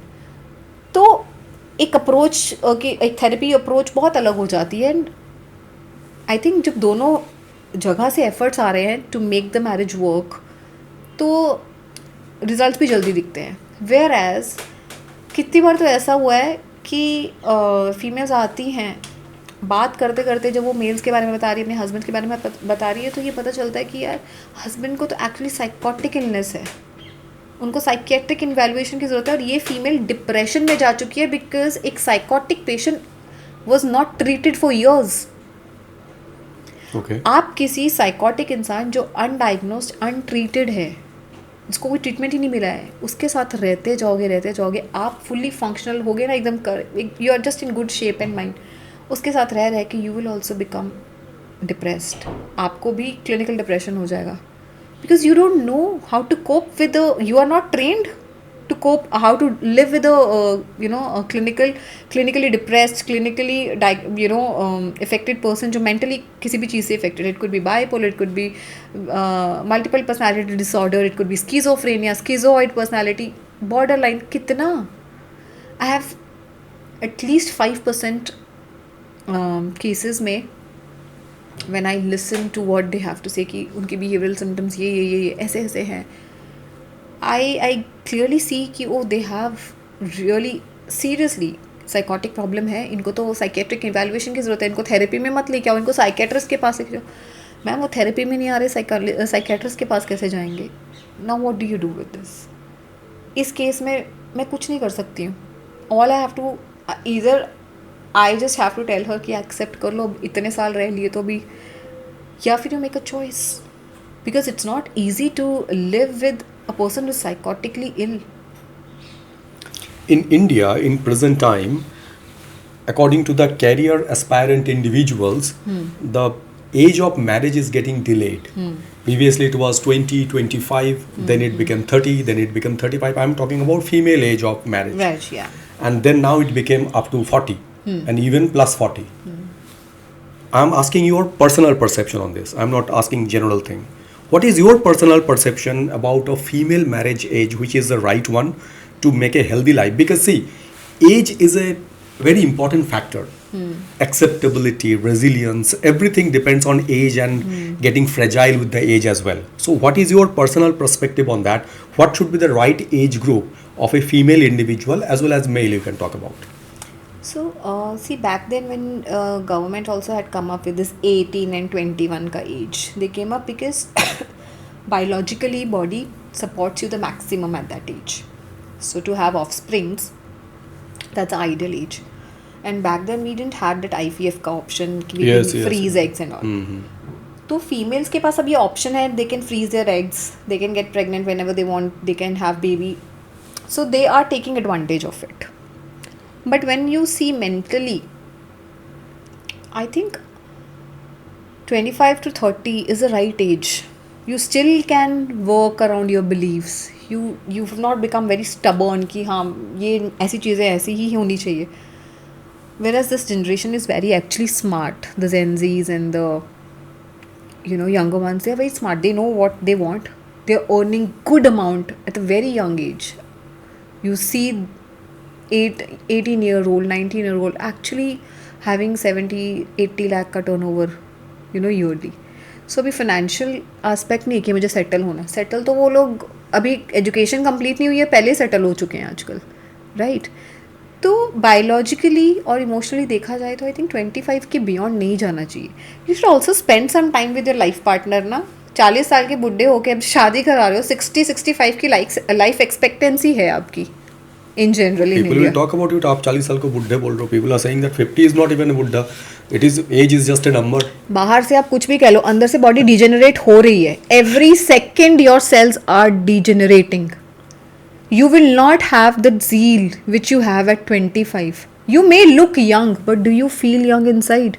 Do you have that energy levels? Do you have that, that thing कि चलो यार आज bag उठाते हैं, ऐसे निकल जाते हैं ट्रिप पे. 40 पे आपको लगेगा अरे प्लान करना पड़ेगा, सोचना पड़ेगा, 10 चीज़ें देखनी पड़ती है. 25 में कैसा होता है? That I mean every age comes with a positive and a negative. 25 में उतनी समझ नहीं होगी बट एडवेंचरस होगी, रिस्क टेकिंग हाई होगा. 40 में आके यू फील कि अरे रिस्क नहीं है. अभी मैं जब 15 ईयर्स पहले जो जिम करती थी और आज मैं जो जिम करती हूँ उसमें फ़र्क है. मैं भी कहती हूँ कि नहीं अभी मुझे देख के उठाना है weight. Just because I can lift I will not lift because अगर थोड़ा जर्क क्विक ये सब कुछ हुआ I will be on bed. अभी आई टेक केयर. कितना भी यंग दिखने दो, अंदर से तो बॉडी डिजेनरेट हो रही है ना. तो आप उसका पूरा फ़ायदा उठा लो ना. इट्स नॉट 40 ईयर्स का बुढ़ा but again 40 is still older than 25. What a life you can experience, with your partner when you are 25 when you're married. It's not going to be the same when you're 40. The perspective changes, तुम्हारे beliefs बैठ जाते हैं बहुत. तो ideally अगर आपको enjoy करनी है अपने partner के साथ life, कि you don't want to get into trap कि फटाफट family planning करनी है, तो 4-5 साल अच्छे से enjoy करो. Even if you plan at 30-32 to have child, you have had your own time. The honeymoon period can last for good time. Nowadays, there is a different perspective in that regard. What you are talking about, you are talking about it is on the older generation, maybe relatable. Nowadays, it is like enjoying is something else, and getting married is not enjoying. Because Because they you don't- enjoy before getting married. Yes. Now the concept is that way. So see, that comes with its own pros and cons, because then you have an option. Like you have lived up till you're 40. You've already lived with multiple partners, Yes.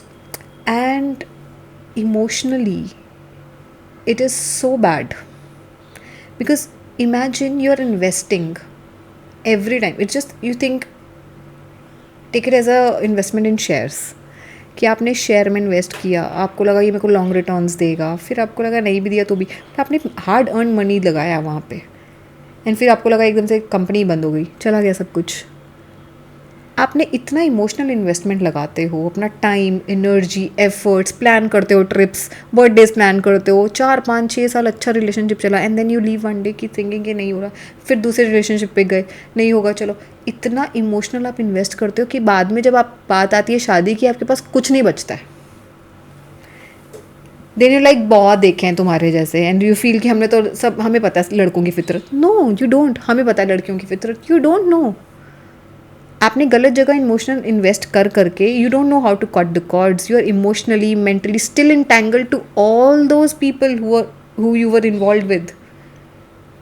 At subconscious level, if you don't know how to cut the cords, if you don't know how to emotionally disconnect yourself from the partners, and if you were all on the top of it sexually also involved with multiple partners, you're a total mess.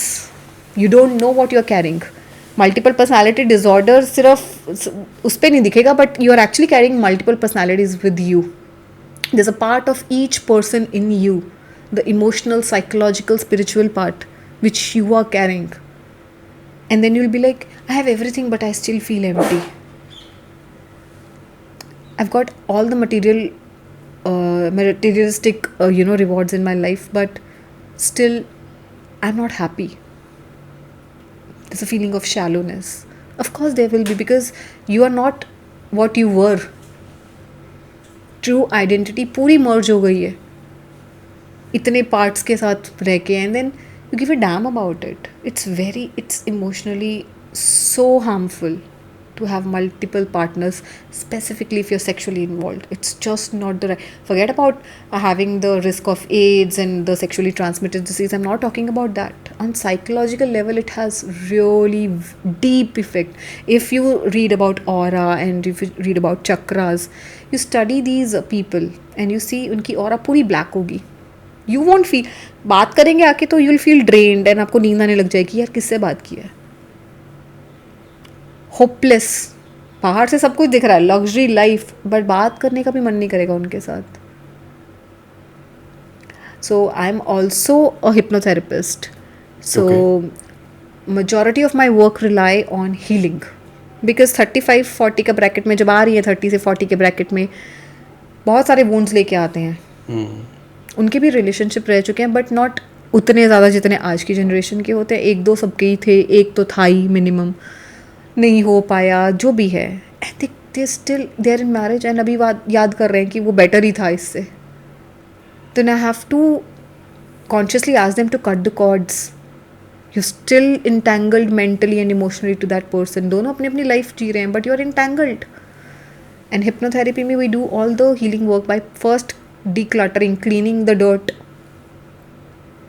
on the cellular level, and then the psychology, then the therapy starts. Because it's not, when you come for therapy, it's not about healing. So सबसे पहले अगर आप doctor के पास जाओगे तो doctor पहले detoxification पे डालता है. उसके बाद आप कुछ भी अच्छी रेमेडी दोगे वो काम करेगी. तो डिटॉक्स होना बहुत ज़रूरी है. तो mental cleaning, emotional cleaning, spiritually आप उस चीज़ को क्लीन करते हो through healing, through cord cutting, and then फिर आप हीलिंग देते हो.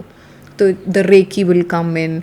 समटाइम्स मेडिटेशन की हम कुछ टेक्निक सिखा के उनको हीलिंग देते हैं, and then they are ready to now work on their emotional quotient. What is spiritualism means to you? So what, again, spiritual is a very subjective term, and it's a very elaborated one, but if I have to simplify, if you're able to live your life with happiness in whatever situation you are, you're leading a spiritually aligned life. You're not begrudging, you're not hopeless, you're always grateful, you're living in the moment, you're spiritual. People say spiritualism comes with age. So do you believe that spiritualism comes with age and with certain conditions? Highly spiritual कौन होता है पता है? पैदा हुआ जो सभी बच्चा. Okay. Because that child doesn't have Any baggage, at least of this life. The subconscious holds the baggage and the memory from the past lives. But you see, किसी बूढ़े को मिलोगे, किसी हमारे जैसे को मिलोगे, बच्चे को यंग अडल्ट को मिलोगे, टीनेजर को मिलोगे, यू डोंट गारंटी कि आप खुश होगे या नहीं. बट एक चीज़ की गारंटी ले सकते हो कि छोटा बच्चा अगर अभी रूम में आ गया, जो just a month old, 2 months old, सब कोई देख के खुश होगा उसको. Yes, true. वो जहाँ जाएगा वो खुशी भी खेलेगा. क्यों? वो उस प्रेजेंट में जी रहा है. वो कोई कंप्लेंट नहीं कर रहा है. वो भी ग्रज नहीं कर रहा है अपनी लाइफ को, वो जिसको भी मिल रहा है वो सबको सेम नज़र से देख रहा है, एक्सेप्ट अपनी माँ को। उसको पता है कि ये प्रोवाइडर है, इस टाइम पे मेरा ध्यान रखती है, बाकी वो सबको सेम नज़र से देखेगा, सबको स्माइल पास करेगा। हम सिखाते हैं बच्चे को, ऐसे थोड़ी ना सबको स्माइल पास कर देना, दे आर स्ट्रेंजर डेंजर का कॉन्सेप्ट सिखाएंगे। बच्चा ही तो सब, बस वही स्टेज पे जाना है आपको when you are learning spirituality. इसीलिए क्या लोग बोलते हैं कि अपने अंदर का बच्चे को जिंदा रखना जरूरी है। एग्जैक्टली, कि अपने अंदर के बच्चे को मत मारो, ओके क्योंकि फिर आपने वो बीज ही दबा दिया जो स्पिरिचुअलिटी का बीज एक लाइव रह सकता था ना। और इसलिए ये भी बोलते हैं कि बच्चे तो भगवान का रूप होते हैं, है ना, क्योंकि वो ये छल कपट, ये बिलीफ, ये सही ये गलत, उसमें नहीं फंसे हुए, they just being them. True. Got your point. I have two final questions for you. Yeah. Number one, just give us a message to the Gen Z people that how to maintain a healthy lifestyle in terms of having a good relation with the partners whosoever they are seeing or looking or taking care about, and with their family at the same time equally. How to get a balanced life in terms of personal relationships. I just have one answer to both the questions. Okay. Just like I said कि if the backbone is perfect ना, तो your body structure is almost Yes, spinal cord should be super intact. Same way, if your mental health is intact ना, you can handle any situation. फिर आप relationship बोलो, work life pressure बोलो, social pressure बोलो, आप किसी भी चीज़ को handle कर सकते हो if your mental health is perfect. Now when I talk about mental health, it is not different from your physical health. Your physical and mental health are entangled. Okay. So I'll give you example. For example, nothing is wrong physiologically with you, but you're carrying a lot of stress mentally. Will you be happy? कोई question ही नहीं है. नहीं होगा. Mentally आपको कोई stress नहीं है, ऐसा कुछ नहीं है कि कुछ, बट किडनी में प्रॉब्लम आ गई, लीवर में हो गया, तो क्या स्ट्रेस आएगा कि नहीं आएगा? आएगा ही. अनअवॉइडेबल. ये दोनों एक साथ काम करते हैं. तो when we talk about mental health, we as a psychologist हम सिर्फ मेंटल हेल्थ की बात नहीं करते, हम लोग फिजिकल हेल्थ का भी इंपॉर्टेंस रखते हैं. 5 चीज़ें आप कर लो, ओके. आपको कभी थेरेपी की ज़रूरत नहीं पड़ेगी. Interested in that. मैं ये नहीं बोलूँगी कि आपकी लाइफ में प्रॉब्लम्स आएंगी, प्रॉब्लम्स तो आएंगी, you will B, at least you will take charge of the Problems problem. give you a lot of learning. Yeah. So problems तो आनी है. important. Yeah. So number 1, fix your sleep habits. Early to bed, Early to rise. early to Yes, rise. okay. जो बचपन में बाकी सिखाया का तो पता नहीं. Makes a man healthy, wealthy, and wise. makes men healthy, wealthy and wise actually है, क्योंकि इसमें बहुत बड़ी शिक्षा छुपी हुई है. एंड आई डोंट थिंक मैं उसको वर्ड्स में कभी डिस्क्राइब भी कर पाऊंगी. I am an early riser. If I talk about this issue na, in this room sitting my people, I ask them multiple times that create your sleep habit properly. They sleep at 2 o'clock, 3 o'clock in the Exactly. morning, and then they are expecting a good life. I don't know how they It will not come. So first of all, sleep habit should be right. Second, Early to bed, early to rise. हाँ, Okay. early rise. got it. Second, diet, घर का खाना. Yes. चाहे फिर अब pizza ही बना के खाना है तो घर पे ही बना के खा लो. Okay. Because as I said again, spiritual, मेरा हर एक चीज़ स्पिरिचुअलिटी ड्रिवन होता है. सो आई बिलीव जो घर पे खाना बनता है वो एक इंटेंशन से बनता है, उसमें से कोई कॉस्ट नहीं, ये नहीं सोचा जा रहा है प्रॉफिट क्या आएगा, ये कितना मिलेगा, Energy ये related issues. है ना. तो घर का खाना हेल्दी भी है क्योंकि वो clean fresh, There are a lot of psychology involved in it. In that. ठीक है. Third, exercise. Okay. वो यू तो लोग हैव करते टू हैं डू. आजकल. हाँ, yes. नहीं, लोग नहीं दिखाने करते. के लिए जिम तो चले ही जाते हैं बैग खरीद के. नहीं, बट एक्चुअली में करना ही चाहिए. You have to keep your physical body, because उससे क्या होता है, जब आप एक्सरसाइज करते हो डोपामिन रिलीज होता है, which is a stress relieving hormone, कि आपको रिलीव करवाता है कितना स्ट्रेस से, आपको एड्रेनल रश मिलता है, हर चीज़ अच्छी होती है, आपकी बॉडी, आपका वेट कंट्रोल रहता है, आपके कोलेस्ट्रॉल कंट्रोल में रहते हैं. तो एक्सरसाइज. फोर्थ इज़ बहुत डिबेटेबल है, बट अगर आप ऑफिस से 8 बजे घर पे आ रहे हो तो अपना 8 बजे फ़ोन बंद कर दो. ये तो मतलब आप टीवी चला के 1 घंटा देख लो. टीवी पे भी सब कुछ है, ठीक है, बट वही टीवी अगर स्क्रीन पे आप देख रहे हो और वो चीज़ फ़ोन पे देख रहे हो, उसमें बहुत इफेक्ट होता है. ये कैसे उनको समझाए? करके देख लो, एक्सपेरिमेंट कर लो. आप कैसे एक्सपेरिमेंट करते हो? कोई थीसिस को, हाइपोथेसिस को अगर एक्सेप्ट करना, रिजेक्ट करना है, आप पहले उस पर ट्रायल तो करोगे ना. तो आप करके देख लो. Okay, got it. ठीक है, स्विच ऑफ कर दो फोन और फैमिली के साथ एक टीवी, फैमिली बैठ के देखे साथ में, ना कि सब लोग अपने अपने फोन पे. And fifth, introduce me time, silence. I am not saying meditation. It is very, very important. Me time. I strongly silence. follow this, but Yes. it is very effective. You have to sit with yourself, without phone, without gadget, without any friend, just you with yourself. At least 20 minutes every day. Just sit with your thoughts and evaluate कि दिमाग में चल क्या रहा है, कि मेरे emotions क्या है. It's really important to spend time with your own self. I don't come to under Gen Z, but I follow all these 5. So do I. That is why I'm telling you convincingly that you have to do. Only then you can keep your insanity in place. Now the second part. After getting married, there are a lot of family issues. Family issues means previously there was one family, you understand. Then another family introduced, you don't understand and you don't know the habit and other things. And there is a clear-cut balancing act you start. So what should be some points through which a married couple can balance both the families, because it is equally important.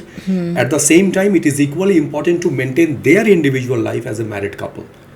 So what is your suggestion, personal perception and personal suggestion I'm talking about, what do you feel that these are the things should be non-negotiable for a newly married couple to balance out their life as well as to keep a balance between the family as well? It's a ये तो ऐसे वाला question है, क्योंकि बहुत कुछ है बोलने के लिए इस पे. बट हम लोग अभी भी सोशल जो नोशंस हैं ना, इनके साथ लड़ रहे हैं. अब लड़का अगर कोशिश भी करता है ना लाइफ टाइम देने के लिए अपने पार्टनर को, तो उसको जोरू का गुलाम टैग दे दिया जाता है. Yes.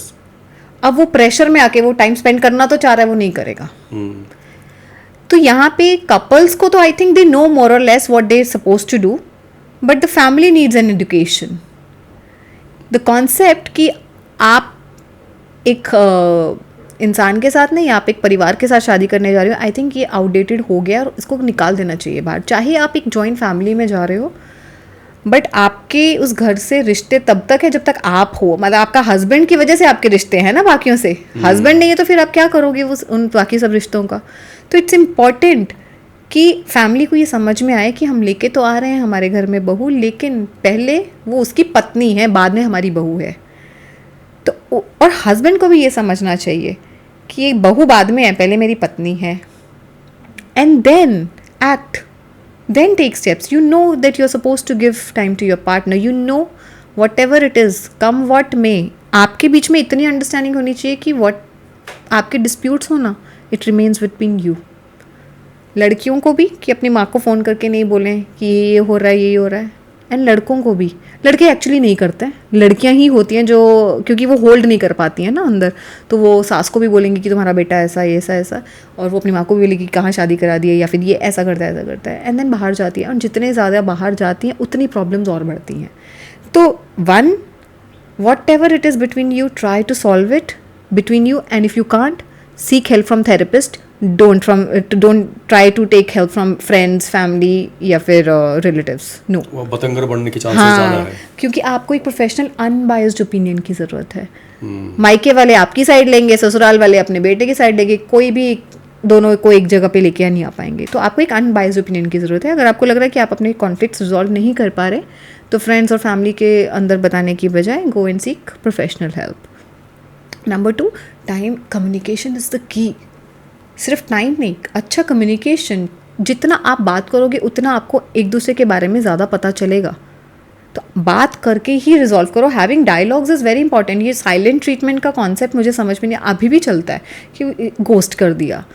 साइलेंट ट्रीटमेंट, घर पे रह तो रहे हैं, वो खाना भी बना रही है, ये घर पे आ रहा है, उसको सब कुछ दे रहा है, जो भी उसके खर्च, जेब खर्च है, सब कुछ मिल रहा है, बात नहीं कर रहे आपस में. रिजॉल्व करना ही नहीं आता है कॉन्फ्लिक्ट को. Communication is the key. बैठो, जो अच्छा नहीं लग रहा है, मुश्किल लग रहा है, तो लेटर्स लिखना शुरू कर दो, कम्युनिकेट करो. फिर धीरे धीरे वो लेवल भी आएगा जहाँ पे आप बात करना शुरू कर जाओगे. Third, I think it's important कि अगर जो मैंने पहले भी बोला कि शादी से पहले एक इवैल्यूएशन ज़रूर करवा लो साइकोलॉजिकल की कंपैटिबिलिटी चेक Okay, करें yes. एंड अगर उसके बाद भी लग रहा है कि नहीं चल रहा है तो थेरेपी सेशंस लो. Make sure to keep the fun intact. Sex is very important and the most sad part, सबसे पहले जब रिलेशनशिप ख़राब होने लगते हैं ना, सबसे पहले sex is something which goes out of the marriage. And if it is out ना, there's very less scope that the marriage will work. If you feel that either of the partner, they feel ki I'm not happy with my sex life with my partner, seek help. Okay. बहुत बार unsaid needs भी होती हैं which you can't communicate to the partner. Probably the third person can help intervene and you can fix these things. It's very important. And last but not the least, try not to keep that option available कि हाँ नहीं काम किया तो छोड़ के जाएंगे. When you don't have choice ना, you will figure out ways to survive in this. Whereas you have the choice ना, तो आप कहोगे कि ठीक है ना, नहीं काम करेगा तो फिर डिवोर्स लेंगे. Try not to keep it as an option. सोचो कि if disclaimer, if there is no physical, emotional or mental abuse involved, it's only खिटपेट हमारे विचार नहीं मिल रहे and all that, don't keep it as an option. सोचो कि मेरे पास ऑप्शन नहीं है तो मैं कैसे वर्क करूँ. Be creative, try different ways, but try to fix it. In a happy married life, sexual intimacy, how do you rate this? If happy married life means sexual intimacy का उसमें percentage के ऊपर depend करता है happy married life, and sexual intimacy intact अगर है तो there is a probability of managing the couple in a better way. Of course there is huge, because ये देखा है. Because India I'm में talking सेक्स about- जैसे ही बोलते हैं then it's like ऐसे कैसे बोल दिया. ऐसे कैसे बोल दिया, बट ऐसे सब करते तो है ना. अब आप बोलो, आप अनकंफर्टेबल हो, उससे क्या फ़र्क पड़ता है. Fact remains the same. बहुत कपल्स को फीमेल्स ज़्यादा, क्योंकि ऑफ कोर्स फीमेल थेरेपिस्ट सामने बैठी होती है तो वो इतना हिचकिचाते नहीं है. दे ओपन 1-2-3 सेशन के बाद बता देती हैं. Males they take little longer कि ऐसे कैसे, and specifically if they are having performance issues in their sexual married life. लेकिन ये बहुत बड़ा इंटीग्रल पार्ट है. अब मैं ये इसीलिए बोल रही हूँ कि अगर मेरे पास 95 फीमेल्स आई हैं जिनको मैरिज में प्रॉब्लम है, 95 out of 95 also have difficulty with when it comes to sexual intimacy with their partners. 95 out of 95. So you can contribute this as a major factor.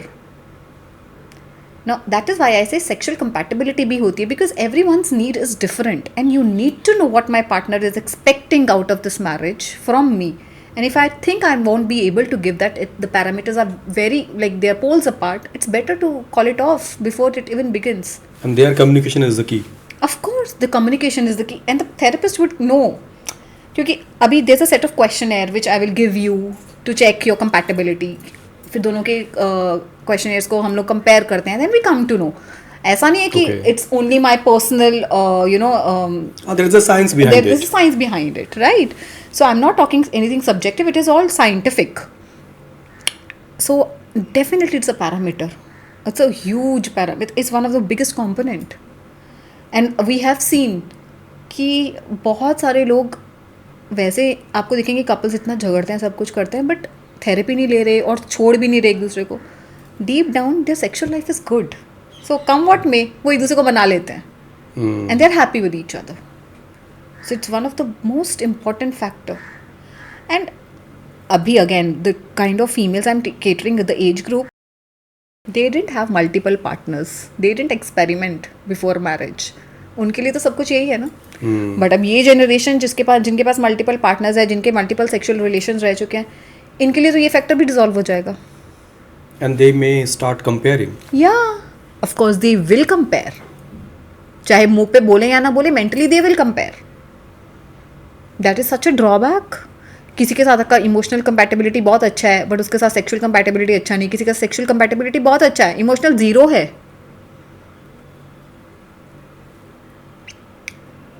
So it is that is why I say it's a big I don't consider it as a good option.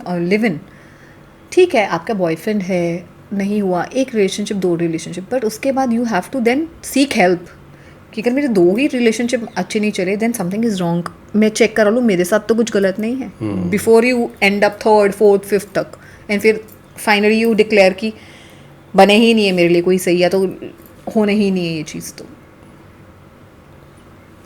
Thank you very much for sharing such wisdom, and thanks a lot for your time. I pleasure hope- is all mine. And how was your experience on that? It was I must- wonderful. I mean, I think the entire team and even the entire atmosphere. As I said, I'm spiritually quite inclined, so there was such a peace in the room that I was able to allow my thoughts just flow in. It was just flowing, so there was no pressure, and I just really felt nice. Thank you for So thank having you, me. thank you very much for your time, and Thank you. thanks a lot. Thank you. So this was the podcast with Mrs. Deepika, who is a psychologist and a healer as well as a relationship coach. I hope this podcast has given you a lot of insights about relationship issues and a good marriage life to be maintained.